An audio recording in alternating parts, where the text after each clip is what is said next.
Well, we're here with Rebecca Guay. That's right? Guay?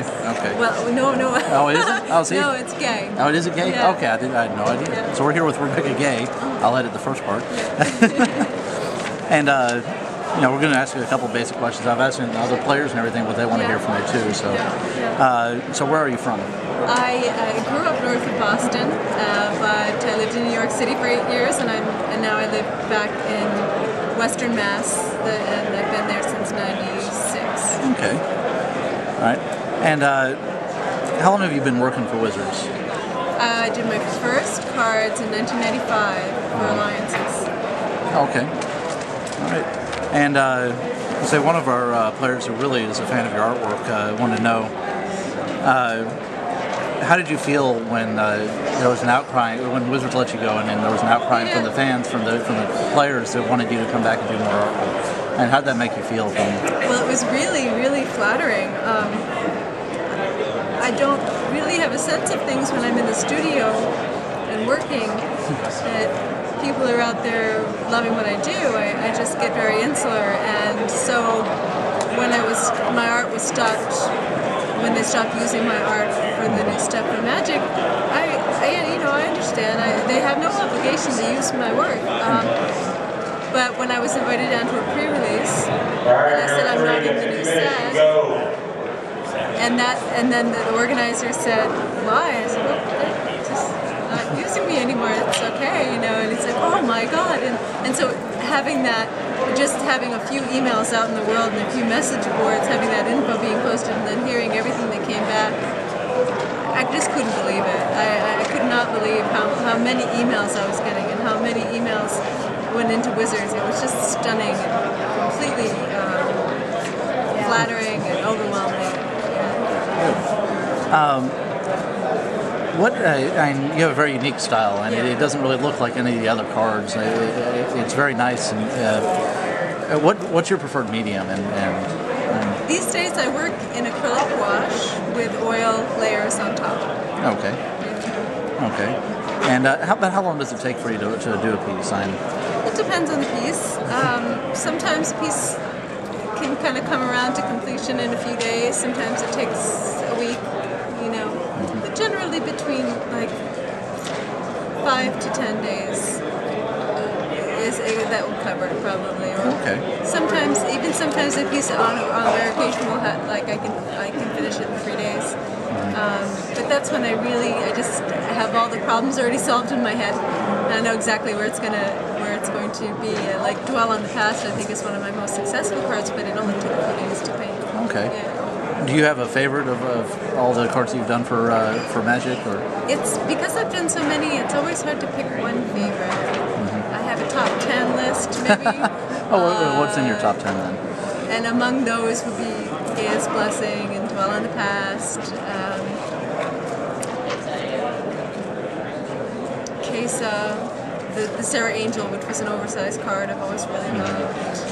The new Morningtide, I really like the new Morningtide stuff, as well as the new Lorwyn stuff, the Spell Stutter Sprite, and Lace with Moon Glove, I think are really successful pieces. Angelic Renewal, big favorite. Elvish Piper, really big favorite. Yeah, I've had a few people mention Elvish Piper. I imagine you signed a few of those. Yeah. What's been the most common card that you signed? What do more people bring out than anything else? That changes from year to year. For a while, Priestess of Titania was huge. I'd signed so many Priestess of Titania cards. And then these days now, it seems like Boomerang is really big, and what's another one that seems to be emerging as a really big card?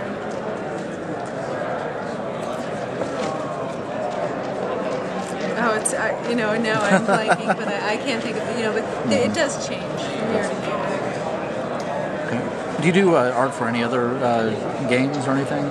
Sure, I've done a lot of work for different companies and continue to. I've done Worlds of Warcraft, I've done Vampire: The Eternal Struggle, I've done. Currently, I'm working on Melisera, which is a game geared toward girls. So, a courses and it's doing really great, you know. So that's kind of neat.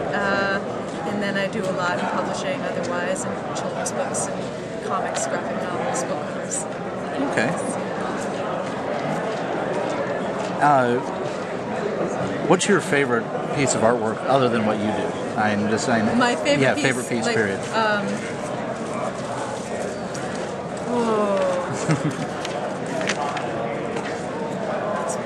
Probably, perhaps Tristan and I Sold by John W. Waterhouse. Okay. It's one of the favorites. It's, again, yeah, it's hard pick a because there's so much. Yeah. What about favorite artist? John W. Waterhouse is up there. Is it? Yeah. Okay. And where do you get your influences from? Looking at old, turn of the century illustrators, classical painters, big influence on me. Alma Tadema, Klimt, Mucha, Bouguereau, Waterhouse, most of the Pre-Raphaelites. They're all such big influences. I get my inspiration usually from other great paintings. I have a few contemporary people whose work I think is fabulous and are brilliant painters. And again, I can't name all of them because there's so many more. But I think John Foster is one of the geniuses in the industry. I think Scott Fisher is just fabulous. Dan DeSantos, Donato Giancola, Todd Lockwood, Dave Seeley, Adam Rex. I think that and they're all friends and they're all so brilliant, and again, I continue the list of these people. Okay. Is there any? Obviously, they stick you on a lot of the same, pieces of art. Fairies and the green cards in particular, like Abundance and Guy's Blessing, where they're very, nature, I guess, intense. Do you have a preference on doing that kind of art, or is it just something that they kind of just stick you with? They do generally. They seem to know where to put me. The green cards fit me well, elves, fairies, and then blue cards with info and nature-based cards, because I'm not particularly strong at doing machines or architecture or things like that. I mean, my style it doesn't work as well for those things. But yeah, so I think that I am where I should be. How do they assign art to you? And you get just descriptions of cards, or yes, I get a description and a style guide to follow for the characters. So I get asked all the time is how do you pronounce your name? Well, yeah, and I screwed up completely in the beginning. Everybody thinks it's Guay, and it kind of should be based on the spelling. And I kind of wish it was sometimes. Raise your hand. But it's pronounced Gay. You get a fat pack, compliments Lotus Garden. And then the next one is probably what's your favorite card, and some of the things that you've covered, and one of my influences. So. Okay. Well, thank you very much for your time. You're welcome.